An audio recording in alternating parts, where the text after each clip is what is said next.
Well, it's time to get back into the swing of things. Here I am, back in my classroom after 2 months off, and it's exciting to be ready to start again. I have lots of wonderful plans for this year. I have many ideas for YouTube videos, which I think will be helpful. Certainly some educational stuff, maybe a few fun things here and there, and I think it's going to be a good year. I'm excited to start year 2 of YouTubing. That's really kind of cool. Last year was very successful by my standards, and I was very happy about it. So this year I'm looking forward to it as well. Over the summer I had a lot of fun playing with my kids. I went to an academic conference. I did some cool things that I think would expand my knowledge, so I can be a better teacher, of course. And I certainly have been looking forward to this year. I'm looking forward to seeing my students again. Once they arrive, I really have fun. Of course, the first few hours arriving at school always are a bit of a downer. When you've been on vacation and you've been, relaxing and enjoying family time, getting back to the grind, getting back to work is always a little bit hard. So here's what my first day back looks like.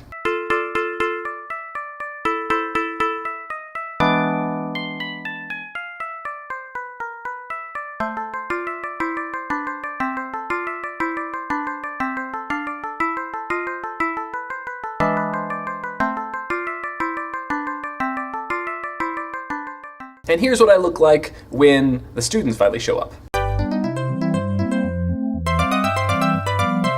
I have a couple of long-standing traditions in my family.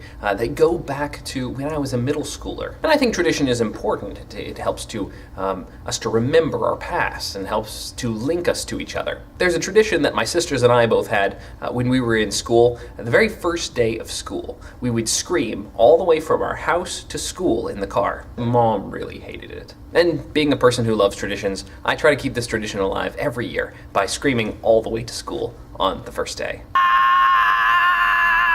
So here's a quick look at what I plan on doing in the next few weeks as the school year kicks off. One of the first things I'm going to be doing, as far as YouTube goes, I'm going to work on a series called Storytime, in which I tell stories. A lot of them will be me telling fairy tales, or maybe other stories that might be relevant to my class. And these stories can be watched just for pleasure, but they also can be watched in order to make comparisons and link insights into what I'm doing in class. For instance, there are several fairy tales that are alluded to in some of the stuff we study in my classroom, and so therefore I thought, it might be worthwhile for you to be able to hear those fairy tales told to you as a story. I'm thinking about doing maybe some sort of puppet theater with it.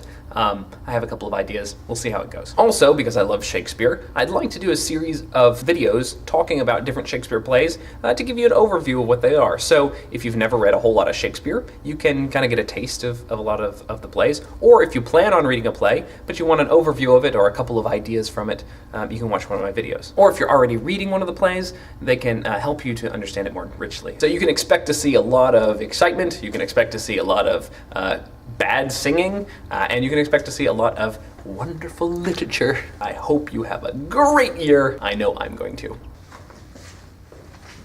Thanks for watching. Click here to subscribe. Here to watch another video. Here to watch the previous video. Or click on the narwhal and something good is bound to happen. Oh, look, I'm here. Hi, Oakland High School!